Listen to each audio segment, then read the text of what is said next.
अब नए संशोधन में रोजगार की गारंटी 100 दिन से बढ़ाकर के 125 दिन किया गया है।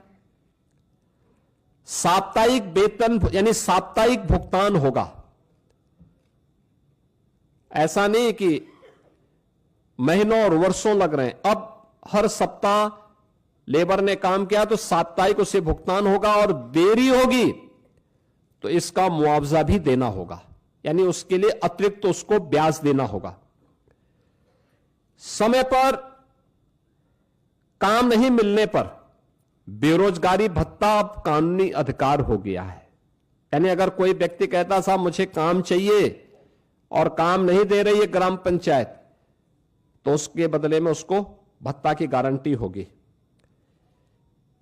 खेती के मौसम में किसानों को मजदूरों की कमी न हो, इसके लिए राज्यों को बुआई और कटाई के समय 60 दिन तक कार्य का विराम देने का अधिकार भी राज्यों को दिया गया है। राज्य तय करेंगे कि कब खेतीबाड़ी का समय है, उस समय मनरेगा के कार्य स्थगित रहेंगे। खेतीबाड़ी के कार्य के लिए लोग पर्याप्त संख्या में लोग मिल पाएंगे, और 125 दिन की गारंटी वर्ष भर में जो भी कार्य करने के इच्छुक हैं उन श्रमिकों को प्राप्त होगा।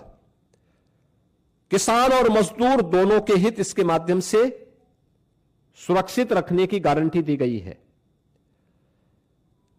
खोदने और भरने वाली कामों पर विराम होने से स्वाभाविक रूप से जिनके हित प्रभावित हो रहे हैं वो चिल्ला रहे हैं, क्योंकि गड्ढा खोदते थे फिर उसको पाटते थे। ये प्रक्रिया अब उनके हित प्रभावित हो रहे हैं तो स्वाभाविक रूप से उनका चिल्लाहट होना स्वाभाविक रहे। अब इसमें 4 श्रेणियां दी गई हैं जिसका निर्धारण ग्राम पंचायत स्वयं तय करेगी। एक, मनरेगा का उपयोग जो पहले होता था वह कोई अस्थाई पर संपत्ति आप नहीं बना सकते थे, लेकिन अब विकसित भारत जी राम जी के माध्यम से हम अस्थाई संपत्ति का निर्माण कर सकते हैं, और उसके लिए 4 प्रकार के प्रायोरिटीज तय की गई, प्राथमिकताएं जो तय की गई, श्रेणियां। एक, जल संरक्षण के लिए आप देख रहे होंगे ग्रामीण क्षेत्र में या शहरी क्षेत्र में अक्सर आप देखते हैं ग्रामीण क्षेत्र में बहुत सारे ब्लॉक को हमें वहां पर डार्क जोन के रूप में घोषित करना होता है।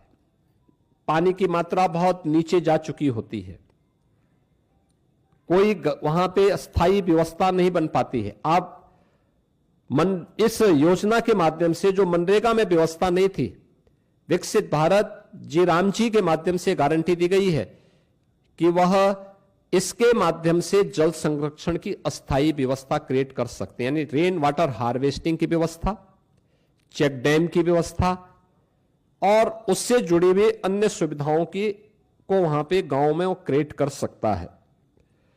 ग्रामीण बुनियादी इंफ्रास्ट्रक्चर के माध्यम से वह इन चीजों को वहां पे विकसित कर सकता है, सड़क, नाली, इन सब का विकास कर सकता है। आजीविका संबंधी इंफ्रास्ट्रक्चर को भी इसके माध्यम से क्रिएट कर सकता है, खेल का मैदान बना सकता है, ओपन जिम का निर्माण कर सकता है। गांव के पास पैसा है, गांव के पास लैंड है, गांव की मार्केट मंडी बना सकता है। गांव में सड़कों पे जहां तहां जो मंडी बनी हुई है उसको हटाकर उसको व्यवस्थित रूप से दुकानें बनवा करके एक अच्छे खाली जगह पर उसको अस्थायी रूप से सड़क से हटा करके एक सिस्टम के साथ जोड़ सकता है, जिससे सुरक्षा की गारंटी व्यापार उस दुकानदार के पास भी हो जाएगी और साथ साथ गांव के पास एक इनकम का माध्यम भी हो जाएगा। इस प्रकार की उसको भी किया जा सकता है। और प्रतिकूल मौसम घटनाओं से निपटने और आपदा तैयारी हेतु भी विशेष कार्य किए जा सकते हैं, यानी बाढ़ प्रबंधन के लिए गांव से जुड़े हुए छोटे छोटे कार्य हैं, उसके लिए शासन पे उनको निर्भर रहना पड़ता है। अब इसके लिए निर्भरता की आवश्यकता नहीं, ये सारी चीजें वहां पर उपलब्ध। आप इस विकसित भारत जी राम जी की इस स्कीम के माध्यम से इस अधिनियम आपको ये गारंटी दे रहा है।